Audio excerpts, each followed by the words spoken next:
লোকসভা ভোটের পূর্বেই দেওয়াল লিখন ও জনসংযোগে নামলেন বিষ্ণুপুরের বিজেপি সাংসদ।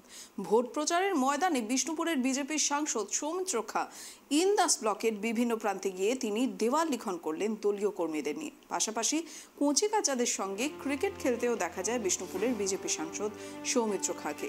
এদিন সাংসদ সন্দেশখালী নিয়ে তার ক্ষোভ উগরে দেন। সংবাদ মাধ্যমের ক্যামেরার মুখোমুখি হয়ে সাংসদের এই প্রচারকে তীব্র কটাক্ষ করেছে তৃণমূল বিষ্ণুপুর সাংগঠনিক জেলা তৃণমূল কংগ্রেসের সহসভাপতি দিব্যেন্দু ব্যানার্জি।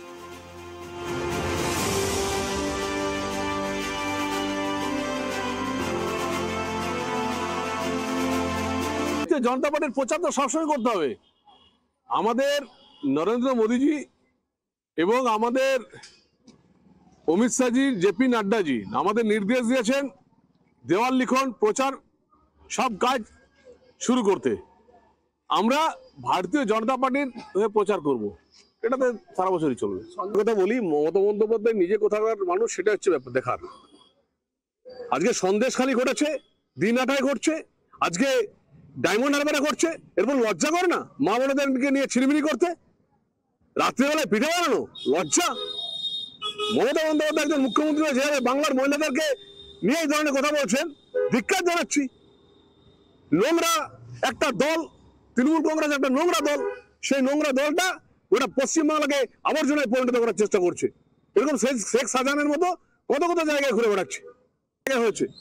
আমরা বাঁকাতে একজন দেখলাম মহিলা প্রধানকে, তৃণমূলের এক উপপ্রধান কি সে পর্যন্ত গালে হাত দিয়ে কথা বলছি, লজ্জা লাগে না?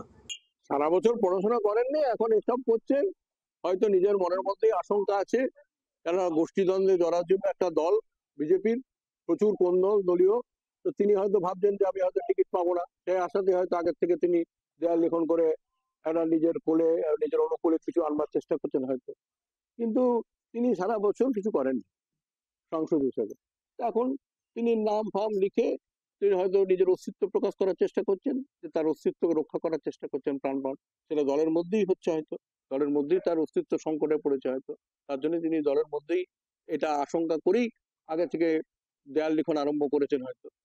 তিনি নিজে কোনো আশঙ্কা করছেন হয়তো, কেননা প্রচুর অন্তর্দল উপদল কোন দলে ভর্তি এই বিজেপি দল, তারই একটা ফল তিনি এইসব করতে আরম্ভ করেছেন।